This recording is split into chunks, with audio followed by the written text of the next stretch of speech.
welcome to Moments with Marianne. I'm so delighted we're spending this time here today.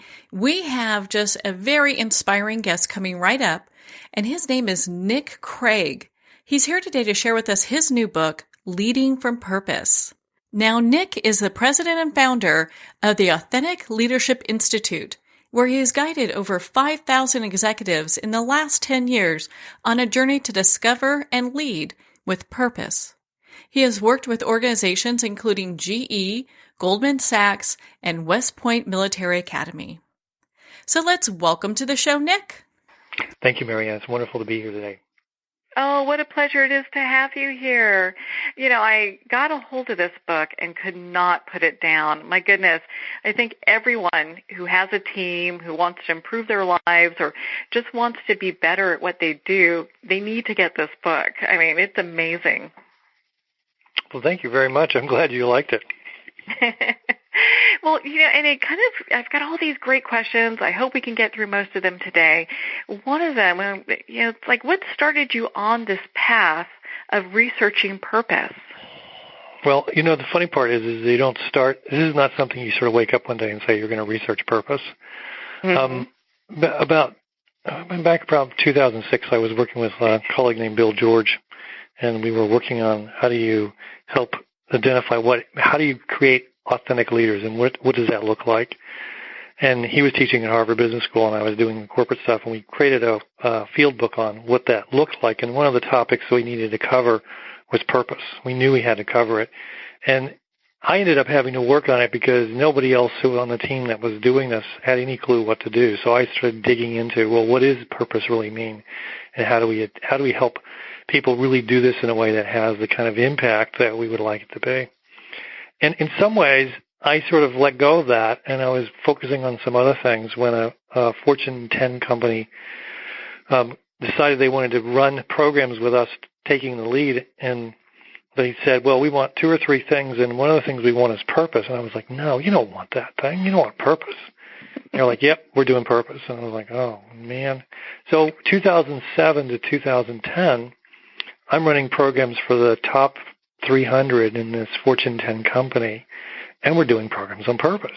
Now, if any of you who are listening can realize, in some sense, 2007 to 2010 was a problem for most everybody because the 2008 recession is right in the middle of that. And for this particular organization, their stock went from 56 to 6. They went from being on top of the world and nobody had an answer better than them to there was no idea where the bottom was. And I got to watch this whole thing, and I got to teach all of our material through this whole journey. And what was interesting is about 2010 alumni who had done our earlier programs in 2007 were coming back and helping teach the program. And participants were saying, well, what helps you get through these challenging times, the times of enormous uncertainty? And consistently they would say purpose. And the first time this happened, I literally fell off my chair. I'm like, oh, my God. A lot of other things I thought they were going to say, but it wasn't purpose. But what this one gentleman said, Jim, is he said, look, I for 5 years have been running this business, and most of the time I had stock options and bonuses I could give people to do the tough things and keep everybody together. And now I was standing in front of everyone. We didn't even know if the business was going to be saved or we were going to be sold or anything. And I had none of these things to stand on. Where was solid ground for me? And he said, solid ground for me was my purpose. And he said, my purpose is to be the whitewater raft guide that safely gets you to the other side. Now, that particular orientation on his purpose came from earlier in his life where he was an actual whitewater raft guide, and he actually had saved people's lives.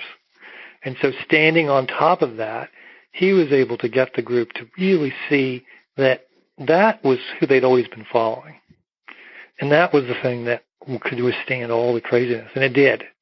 In some ways, once that started to happen, it just kept happening over and over again, and to the point where I realized purpose had something special about it that clarifies for us that unique gift that we are. And if we stand in it, we can stand in the face of uncertainty and have solid ground underneath us. And that's basically what has gotten me on the journey of the last 10 years.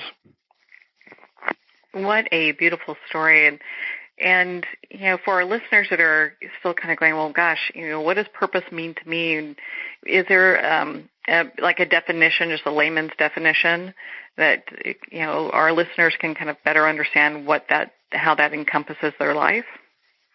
Yeah, so, purpose is one of those words that has gotten used in many different ways. So purpose is more than just a cause. And we have, I think, many causes we might fall in love with in our life. And purpose is that unique gift that you bring to the world that is you. And in some ways, a way to think about it is if, Marianne, we replaced you or anyone else listening in their life and their work with someone equally as skilled and capable, and then we were to say 3 months later to everybody, what do you most miss? The answer to that question would be your purpose. It's the thing that we add to the mix, to the skills, to the capabilities, to everything else that is our thing that if it's not there, then we didn't show up. And if it is there, it's because we were actually there. And in some ways, the real gift of purpose is that it's always been there. It'll always be there. When you were 2, it was there. When you were 102, it'd still be there. It's not like you retire from it. But it really is that unique gift that you bring to every context that is yours. And knowing it and owning it is the opportunity to lead from it. And that, in some sense, is a lot of what I've discovered. So is that something that's initially kind of sparked early in life? Well, think about it this way. If it's always with us, the interesting thing is how do we know, right? How do we find it? And so for me, what I've discovered in the work, and when you work, I've worked with over 10,000 people over the last 10 years and sort of figuring this thing out. In the early days, it was catch as catch can, and we sort of would bump into it. And the good news is that when someone steps into that place of purpose, everybody in the room knows it. It's like you feel there's a tingle that happens. There's a sense in the gut. It's not like you have a 5 list criteria and say, well, did you meet all the criteria? No, everybody knows when somebody steps into it. And in some ways, the stories in our life that tend to be the ones that are directly connected to purpose or more connected to purpose and bring out this aspect of us there's three different places. And one is our magical moments from our childhood. And they may be a brief moment. It could be something longer, but so many different people have a particular moment that they remember that when they step back into that experience, it brings out that gift of who they are. And in some ways, it's the curious kid inside of us shows up. So that's one big access point.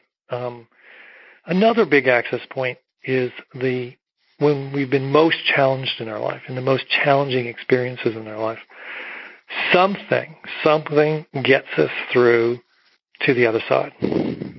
Okay?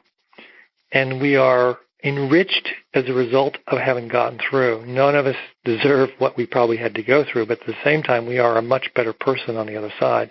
Now, how we got there is a key access point to purpose. The third place that purpose shows up for many of us is many of us have a passion, something that we have a passion for, whether it's singing or dancing or skiing or watching the rain or whatever the case it may be, that has been with us for an extended period of time. It's not something that we do because we're world class at it or because we get external gratification for it. We do it because of something inside of us that it feeds. It's like pure oxygen. And in some ways, that's another place that we find access to purpose. So those are the 3 main access points that I found across cultures, across industries, across backgrounds for people, where you can find what that access is to your purpose. When you started developing all this research for your book, Leading from Purpose, how long did it take you to just accumulate all that information? And it must have been difficult to decide what went in the book and what didn't. Well, what's interesting is, let's just wait, the first 2 sections in the book are, in some sense, what I've spent the last 10 years doing, where it really was, what is it? how do you find it, and what are some beautiful examples of what real purpose looks like. And so that's in the book. The second half of the book is really about what is the impact that purpose has on us. And that took me a couple of years of interviewing, probably interviewed more than 75 people who I'd worked with over a 5 or 10 year period to really say, okay, what has this really done for you? What is it that purpose has done for you that nothing else does? And how do you use it? So in some ways, that's what helped me understand it. And what's interesting is that when I looked at all those interviews, there were some really powerful themes. And probably the one that jumped out at me and I didn't expect. Okay, so listen, I expected that it gives you more energy, right? Mm-hmm. I expected that it would help you make the hard right decisions versus the easy wrong decisions. There's some of them that I sort of expected because I'd been around it, but the one I didn't expect that showed up everywhere was based on the question I asked, which was a random question I asked at the end of the first interview, just out of a lark, and then it turned out to be one of the more powerful questions, which is, what do you think would have not happened in your life if you didn't know your purpose? Yeah. Mm. And to the T, every person would say, there's a clarity that I have now. There's a focus, and there's a sense of confidence I have of what I need to do or what I've had to do that I was able to because I knew my purpose. And in most of the situations, these were situations where there was a lot of uncertainty. There was no real data that was dominant that could make it an easy choice for them. These were incredibly hard choices. These were career choices. These were choices in which the things they were going to do were going to probably create a lot of difficulty for them and others if they really did this thing. And in each of these cases, their purpose really clarified very clearly for them as to what they needed to do and how they needed to lead themselves and lead others in that particular context. And that just came up over and over and over again to the point where I couldn't ignore it, even though it wasn't something that I was looking for. So I think that's probably the big aha, and it goes through most of the book is that particular theme, that purpose is the ultimate antidote to uncertainty.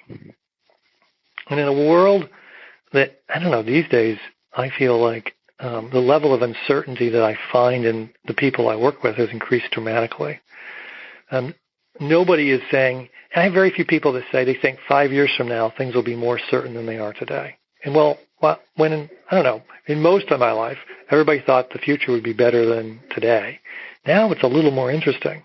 So I think that my experience of interacting with all these people around purpose has really helped me see how much it really is something that's the solid ground we can stand on in times of uncertainty when the data isn't going to be there, but we still have to make a decision. I love that. I think that makes perfect sense. And what great knowledge that you bring, where people are looking, you often hear people say, gosh, I wish I knew what my purpose was, or I need to uncover what my purpose is. And a lot of times people feel like there's a hole within them until they get that kind of figured out. They kind of feel like their compass is off. Well, so think of it this way. Another way to think about it is this: our purpose is always there. It can't leave us. It's the one thing that won't reject us, will wait for us, and it is a deep part of who we are. I found that it really takes doing this work where we've got somebody else sitting down and working through some of this work to be able to help me see what my purpose is and vice versa, because we're so in it. Mm-hmm. So in some sense, the challenge for most of us when we feel that emptiness is not that purpose isn't working through us. It's that we're just not clear as to what is that is leading through us so that we can fully honor it and own it. There's a wonderful quote it's associated with Einstein, says that if you judge a fish by its ability to climb a tree, it will spend its whole life thinking that it's stupid. Oh, yeah. And it's a wonderful quote because we all can relate to having spent most of our life trying to climb a tree that somebody tells us we should climb, right? Mm-hmm. Most of our life is people saying, here's the tree you should climb. You know, if you go through elementary to middle school to high school through college, it's all about climbing trees, other people's trees. And if you climb those trees and you climb them better than anybody else, then you get a pass to go to the best education in college or whatever. You know, it's like all these things happen. I think the challenge for all of us is to know what is it that we're here to do. What is the stage we're meant to sing our song on, right? Oliver Wendell Holmes says most of us go to our grave with our music still in us. And so my experience with, much of my work has been with executives, and I get them usually when they've made it to the top, and then they go, okay, this feels really empty. Why is that happening, right? Yeah. And in some ways, purpose and knowing it for them all of a sudden helps them be able to own what is it they're really there to do. Because at some point in your career, it's no longer about your skill or expertise. It's about who you are. And so the example I can give about 2011, I was running a program, and one of the guys in the program is the CEO of Ben & Jerry's, right? Mm-hmm. And I'm like, oh, this is great. And it turns out this guy is a turnaround guy, and Ben & Jerry's was bought by a company called Unilever about 15 years ago. And he had a 2-year turnaround job that he was supposed to do, turn around Ben & Jerry's, get it back on track. And he was pretty much on track to do that. He was 18 months into a 24-month turnaround. And he'd gotten promised this big promotion if he did this. He'd get the 6-figure raise and stock options, and he'd ascend to heaven, and his 25-year career would be capped, right? Until he figured out his purpose. So his purpose, this guy's name is Jostein Solheim. His purpose is to thrive in ambiguity and chaos for things that really matter. Now, wow, that is a crazy purpose. That's the kind of purpose. Crazy purpose. It only works if you're in a storm. Mm-hmm. Okay. It turned out that when you're running Ben & Jerry's, the way they set this thing up is that it has its own separate board of advisors, which includes Ben & Jerry and a bunch of other individuals who are very focused on social activism. And then they have a corporate owner called Unilever that acts as if those guys don't exist, and those guys act as if Unilever doesn't exist. And the CEO stands in between the two of those. Okay, I can't think of a more crazy place for anyone to have to be. But it turned out he was having the best time of his life. He was finding a place that the people loved him and he loved them. And he had to make a choice. Was he going to go follow his career, okay, and go do the thing that everybody around him was telling him to do, or was he going to listen? He listened, okay, and he stayed as CEO for about 8 years. He just now got the promotion that he would have gotten 8 years ago. He's settling down, huh? Well, after 8 years, it's kind of like, okay. And what's funny is that there's so many initiatives that they did in that period of time that would have not happened if he had not stayed. First of all, I was with the top team and him about 3 weeks ago, and I asked some of the crew who'd been there since Ben & Jerry had been there, what would have happened if he had left? And they said, well, we were all planning to quit and go work somewhere else. And then when he came back and told us he was staying, they all ripped up their resumes. And said, okay, we're here for good. Now, the impact of that is all these amazing flavors and all these things that they've done, because that core essence of that entity and the magic of what Ben & Jerry's is still here. He's grown the business, and that team has grown the business from $500 million to $1 billion business in a declining market, which is really amazingly hard to do for anybody. But, that is the beauty of purpose, is that it will show you the truth that you need to see. Okay? So, and this is just one example. I mean, he had no idea if the decision he made back then was going to be the right decision or not. Everybody told him it was the wrong decision. Mm-hmm. Now, it turns out, in retrospective, it was brilliant, but it sure didn't feel like it at the time. So, yeah. Yeah, well, and what a beautiful story about following what your purpose is, because it's easy to get into like the coulda, shoulda, wouldas. Because I've done that myself professionally, where I was a top sales manager for it was like 1 out of 5 for a large company, and it was you get to the top and it's like okay, I want all the accolades. I'm bored. This isn't fulfilling. And so I get it. Yeah, I think the challenge is that, we spend most of our life, chasing after those things are relatively compelling. And as long as they keep happening, then we sort of keep thinking that, the next one, and at some point we finally get to the top of the hill and then we go, is this it? And then we go, okay, so what is it that we're doing this for? Why are we really here? What is the gift that we're really here to bring? So I have one of the guys that did a nice quote in the book, and I'll see if I can find it here. But it really gets to the point that I think many of us struggle with, and fundamentally, I guess the best way I can describe it is he talks about the fact that most of the meetings he would go to before he knew his purpose, he saw that he was there to basically shape other people's good ideas. Okay, here we go. Throughout my professional life, I could see how my purpose has directed me. Every part of the business has never been the same, and the reality is that what I realized is that my real purpose in being in a meeting was to bring the thing to the meeting that nobody else could. My job was no longer to be the one who helped refine and shape other people's good ideas as my only focus. Because when we did that, many times Rome was burning. Okay? What I needed to do was to speak from that voice inside of me that was my purpose that would make the biggest difference. In some ways, that's the gift that we each have. I mean, if you look at all the people we revere in the world, whether it's the Steve Jobs or the Mandelas or the Gandhis or the Lincolns or the Winston Churchills or whoever it happens to be, what's consistent is they were each unique, but they each had a point of view, and they were willing to speak from it. Right? In some ways, that's the opportunity of purpose.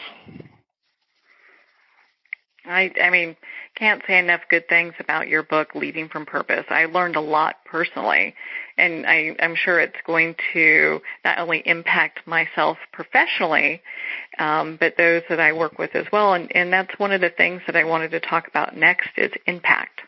So a lot of times people look at that and they're kind of going, okay, well, I think I understand what impact means, but in relationship to purpose, what does that mean for our listeners?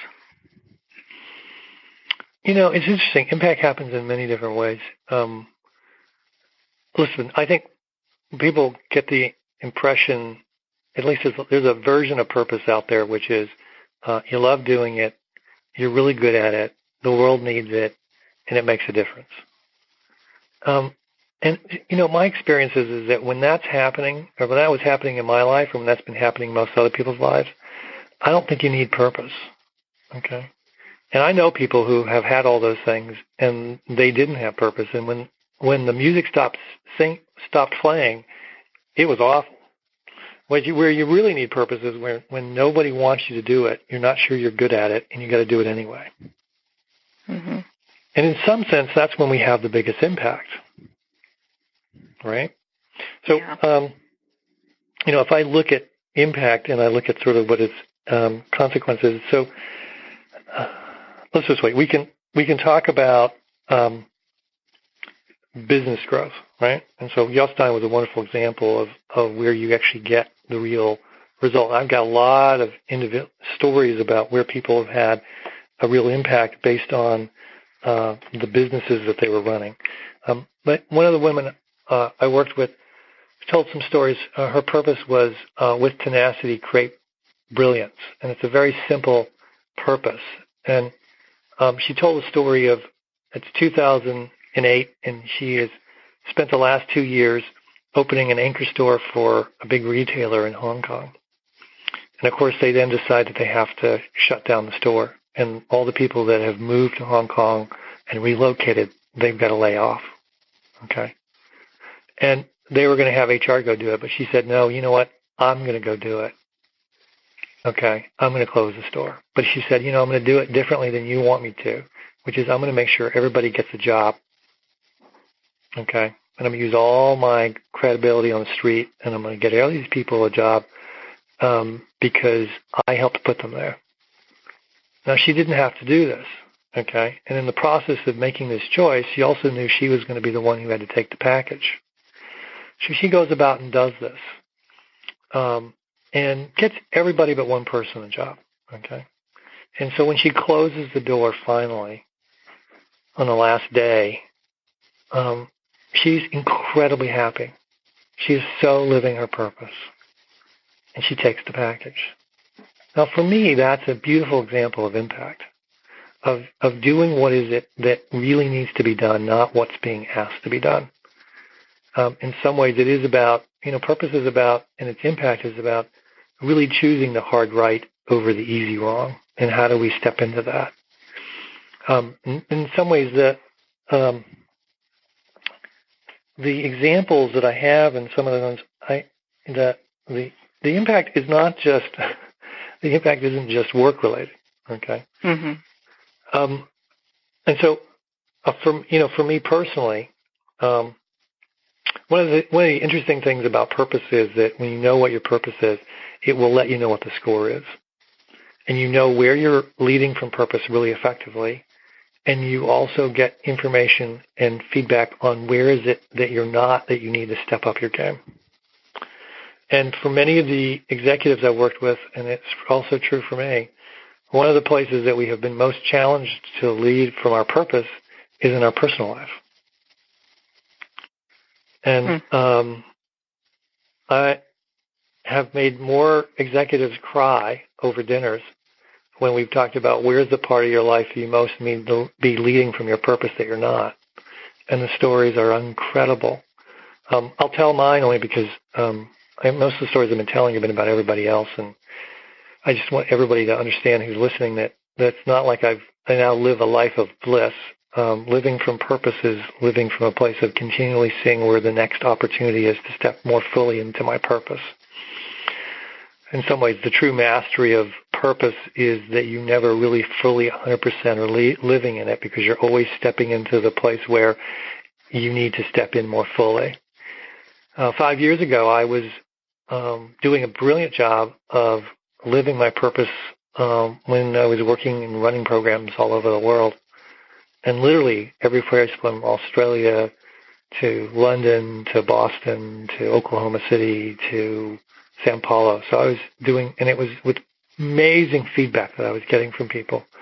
And this stuff was really working. I had two girls. I was divorced single dad. And my two girls at the time were 13 and 16. Now, anybody listening who has two girls who are 13 and 16 know that they spend most of their time arguing, right? Yes. and it's little arguing. It's just this sort of ongoing sort of background noise. It's like a cat fight's going on the whole time. And my challenge was that I was always jet lagged. So I was tending not to have the patience sometimes that I would like to have had. But one weekend I was having to make up for all the time I hadn't driven them all over the place, and my ex-wife and her husband had done all the time.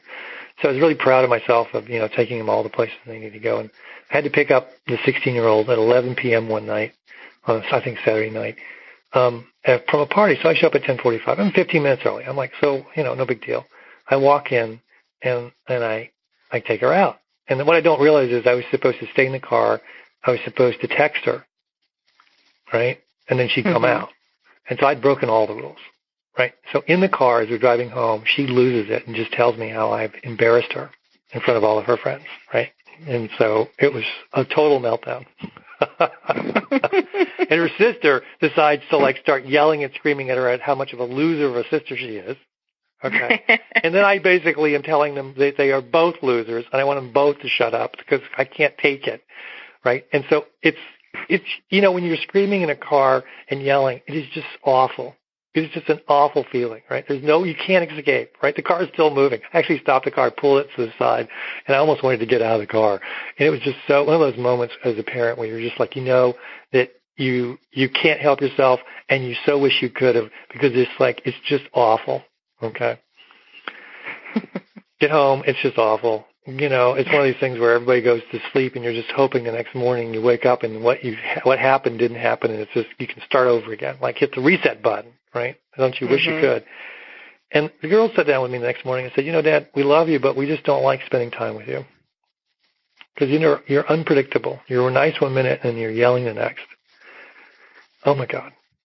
So here I am teaching purpose to all these people in the world, and the one place I'm not living my purpose is with my two girls. Now, how did I know that? Was because once they got up and left, and I had to take them home and drop them off and whatever. And I was by myself. I sat down and had a conversation with my purpose, which basically said, if you were really leading from your purpose, here's how it would look. Here's what we would be doing differently. And it was humbling. I mean, it was sort of like, shit, what was I thinking? And it took me 3 hard years to get them back to the place I wanted to have them be. Actually, one of them I got back. The other one I'm still working on fully, to the level that I was feeling like we were back in the same place of safety. Now, my purpose is to wake you up and have you be home. So here's a guy whose purpose is to wake you up and have you be home, which I can do all over the world. And if I sit next to anybody who's listening to this on an airplane, on a flight that's at least an hour, I promise you we will have figured out your purpose, and you will get whatever job you're supposed to get next. And I mean, all this stuff always happens, right? Except for with my kids. So, I was so humbled, Rand. I mean, it took me a lot of digging with these two girls, and living and listening to my purpose in a way I had never done it before, to be able to get it back to where I wanted it to be. Now, what I discovered was that the jerk I was being at home was the jerk I was in the office as well as, because when I went to the office and told them what I was working on, they said, well, you should probably do that here as well. Oh, no. Oh, no. Okay, because, Mr. Jet-lagged is jet-lagged and just completely grumpy whenever he's in the office or he's at home, okay? Aww. And, but the point of the matter is the reason I'm saying this to you and everyone else is that I spend most days humbled as to the gap between what my purpose is calling me to do and what is it that actually I'm up to. And every day that happens, I then have to choose if I'm going to step into the purpose and really go for it. And if I'm going to wake myself up and be home and wake everyone else up and have them feel a sense of being home, then it is an ongoing, lifelong journey. There is no reaching someplace. There is always another door to go through and another opportunity. Now, it's not from a place of just having it kick me all over the place and sort of make me feel. It's interesting. What purpose will do is it will both motivate you and call you to be a better person at the same time, which I don't know anything else does. Usually, it's you feel like you've been beaten up, or you feel like you're being energized, but you don't usually feel both. You don't feel sort of this combo of energized as well as tested at the same time. It's the ultimate teacher. And so in some ways, I want everyone to understand that this is the real gift of purpose, is that combination. I have so many people who are alumni who come up to me years, and I'll meet them in the airport. They'll come up to me and they'll laugh, and they'll go, look what you got me into. And we both laugh hysterically because we know exactly. And then they tell me a story like the one I just told. I go, oh, my God, there you go. It's like, so welcome to the show. Hopefully this is a helpful conversation for you to sort of get a sense oh, my goodness. of what I'm talking about around sort of the reality of what this is. Well, on that note, we are going to pause here for a quick break. We've been speaking with Nick Craig in regards to his new book, Leading from Purpose. You've been listening to Moments with Marianne. We'll be right back after these messages.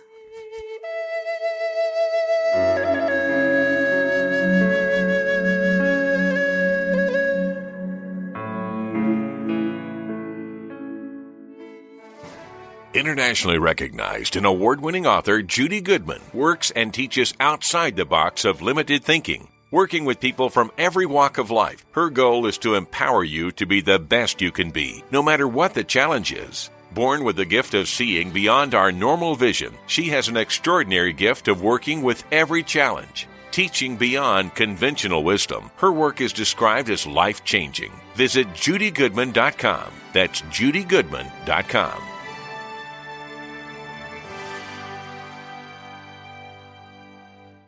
There comes a moment when you realize you're somewhere special, when you discover that each beautiful creature that you see has been rescued from a life of absolute horror and brought to this incredibly free place. Here's where their lives were forever changed and where yours will as well. Discover over 500 tigers, bears, and lions at the brand new visitor center at the Wild Animal Sanctuary just outside Denver. For more information, visit wildanimalsanctuary.org. Discover true freedom at the Wild Animal Sanctuary. Have you ever had the sense that your thoughts might actually be doing something? Ancient secrets of manifesting have been masterfully revealed in the award-winning book Manifesting 1-2-3 by Ken Elliott. For the first time, the author's experiences and stories in this book describe exactly how your thoughts can create anything. You've been doing this all your life, but it's never been fully explained for you until now. Visit manifesting123.com for more information today. Manifesting123.com. There are nearly 2 million Americans living with amputation. Many live right here in San Antonio. Becoming an amputee can be scary, frustrating, isolating, but there's no reason to feel alone. The San Antonio Amputee Foundation is here to help support you and guide you toward resources such as home and car modifications and even prosthetic limbs. For more information or to make a donation, visit saamputee.org. We'll help you live a full, active life, one step at a time. San Antonio Amputee Foundation, healing limbs, hearts, and souls.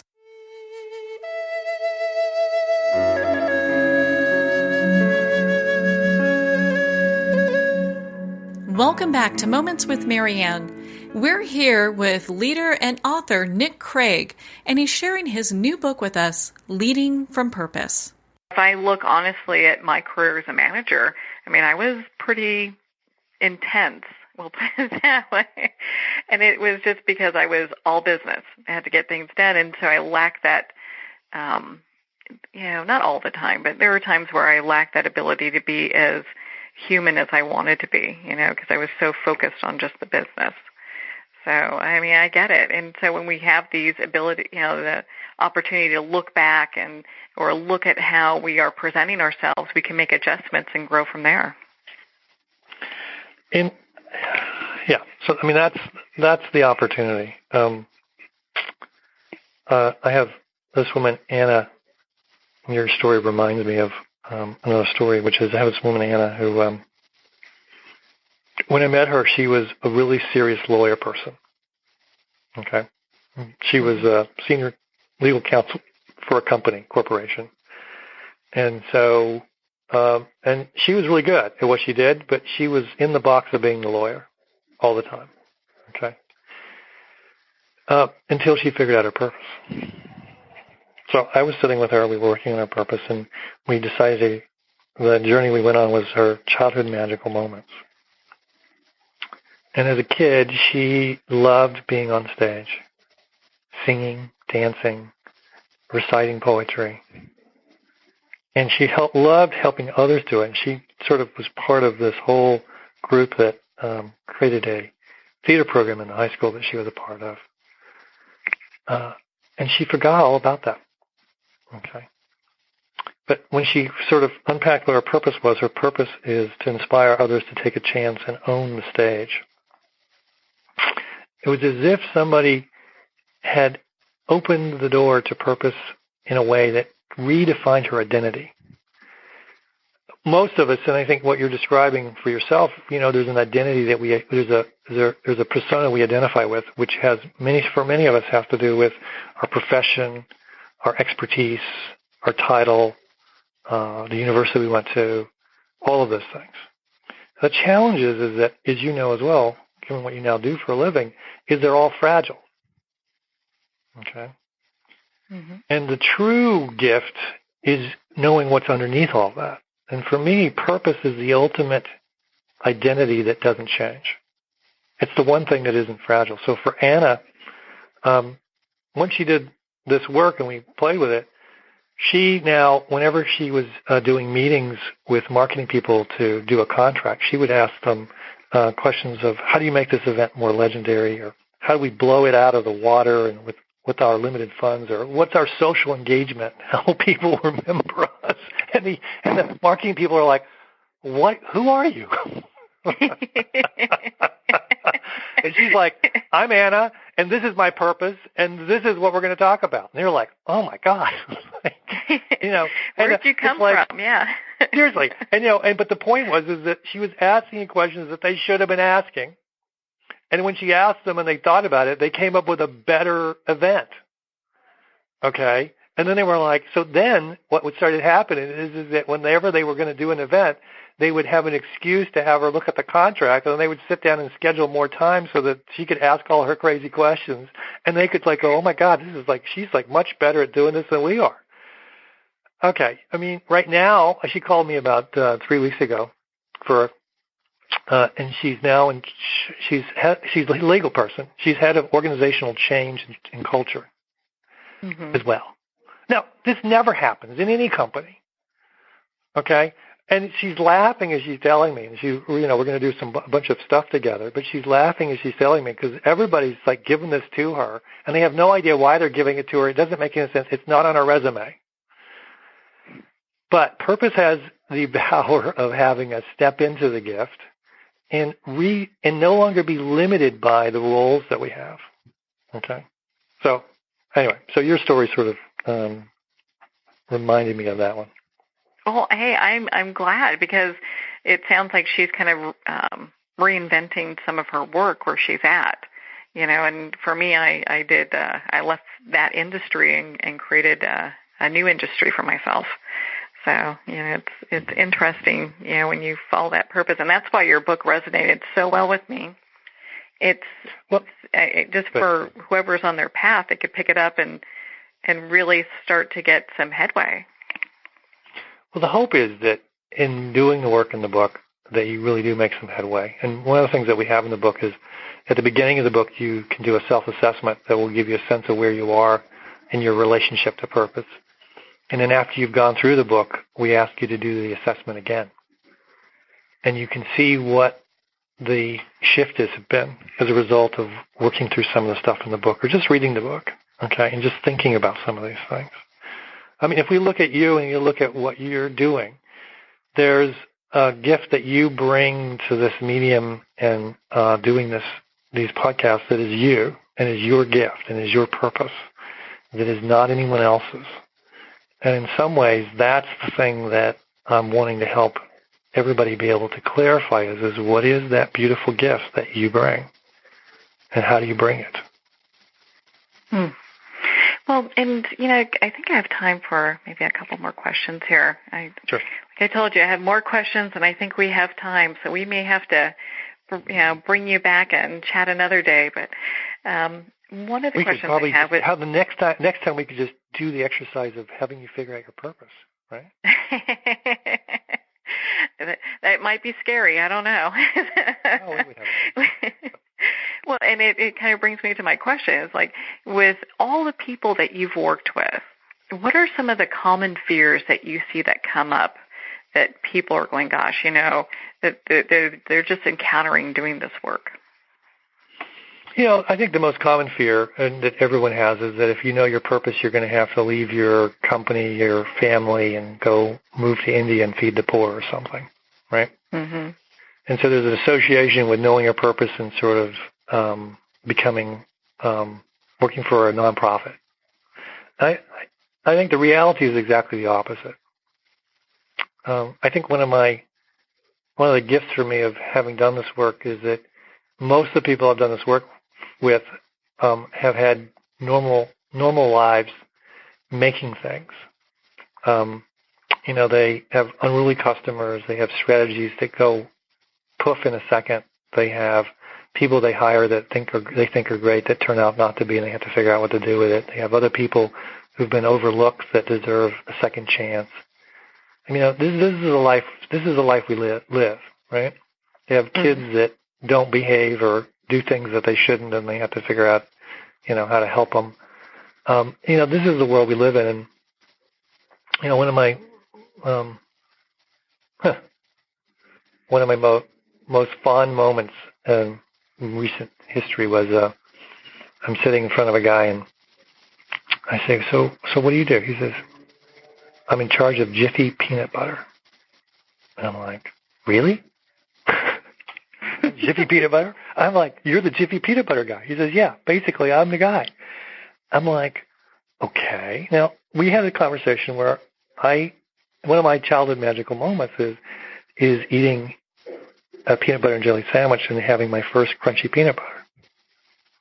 Jif peanut butter, right? I can remember the moment. I can remember what it tastes like. And I'm having this conversation, and I'm like in my childhood magical moment with him. And it's like kind of like the reverse of the exercise is happening. And so we both kind of laugh. And,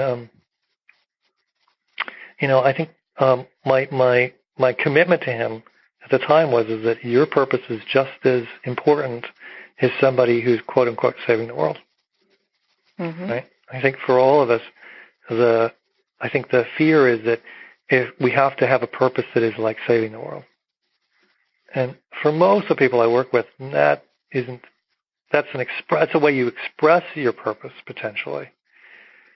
But if your purpose is to be Buzz Lightyear, which I have a guy whose purpose is to be Buzz Lightyear, and he actually looks like Buzz Lightyear physically. And it's like when he said his purpose, me and everybody else, we literally all fell out of our chair laughing so hard.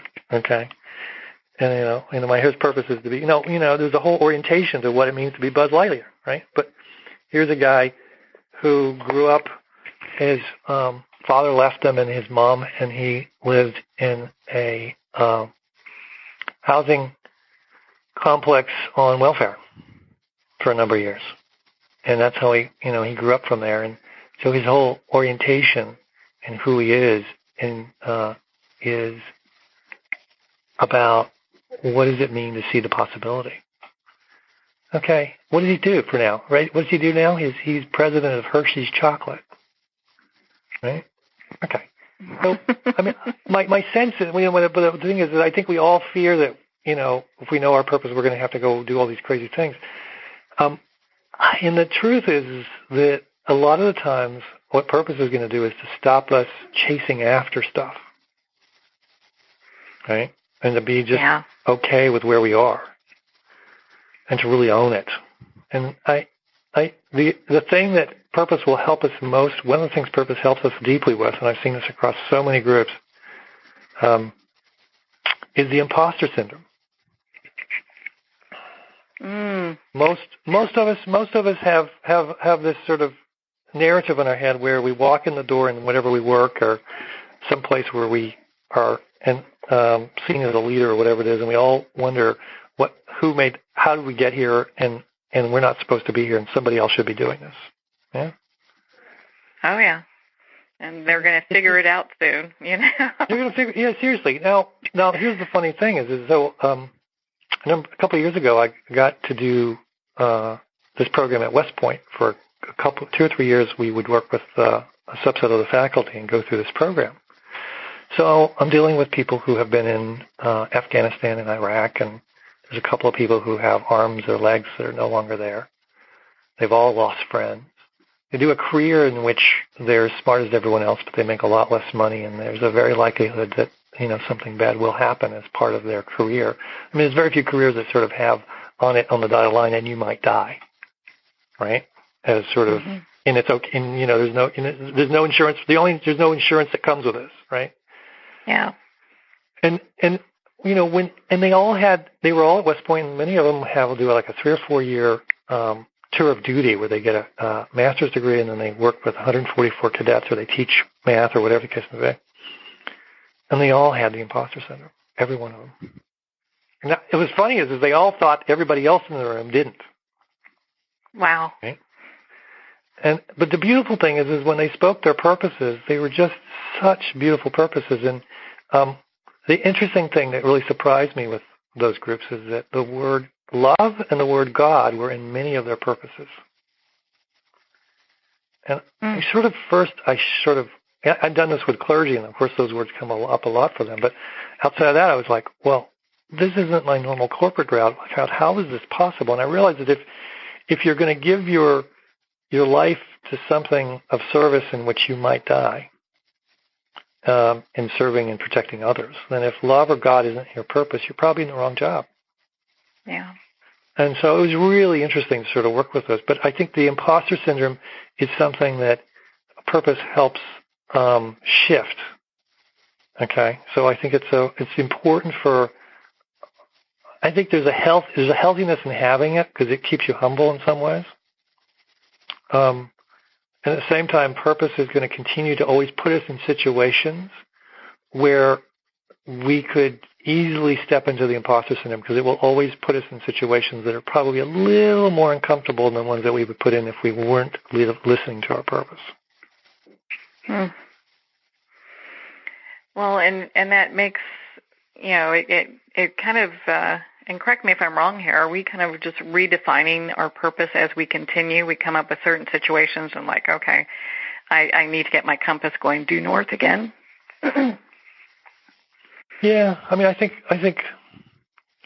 look, if I look at my purpose is to wake you up and have you be home, I have to sit here a lot and say, what does it mean to have me create that for someone in a such situation, and am I in this moment, and why is it that's not happening, and what would it take to get there? And, it always means I'm going to have the difficult conversation with somebody. And in the power of doing it, it gets us to an outcome that is so much more compelling than the one I would be sitting on the other side. And it's a pattern interrupt from the normal things that people do. And it's the good pattern interrupt that we all value, but it requires courage, psychological courage. Psychological courage is that it feels scary on the inside, and you do it anyway, right? Mm-hmm. So in some ways, my hope for all of us is to have more psychological courage. I love that. Well, and what final thoughts do you want to leave our listeners with, Nick? Because, again, if I ask another question, I'm sure we're going to kind of dive into a discussion that will take us much longer than we have today. But what little gems do you want to leave our listeners with today? What I'd like to leave everyone with is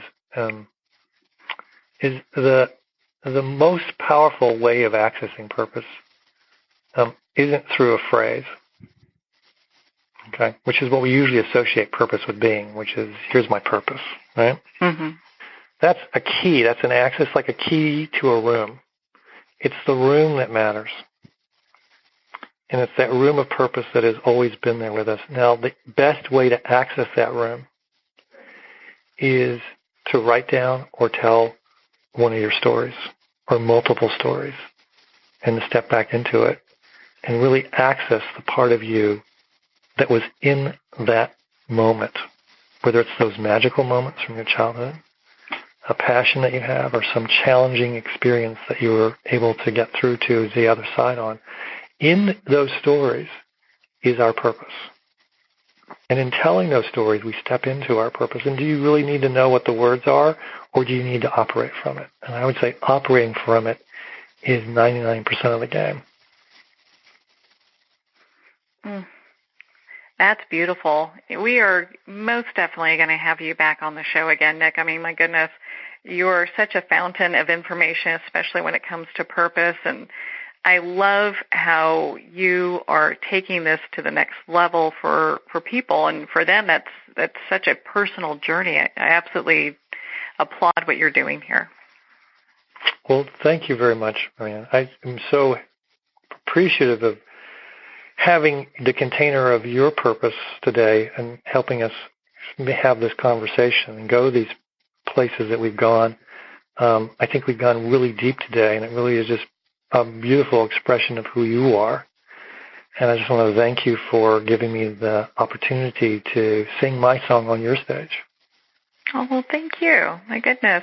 It has been such a joy to spend this time with you, Nick. Thank you so much. Thank you. Well, thank you so much, Nick. It has been a pleasure to spend this time with you. Your book is such a great resource. I highly suggest everyone pick up their own copy of Leading from Purpose. It's available at Amazon, Barnes & Noble, and of course at all major retailers. Well, we're at the end of our time today. I would like to thank everyone for tuning in. You've been listening to Moments with Marianne. And remember, make every moment count.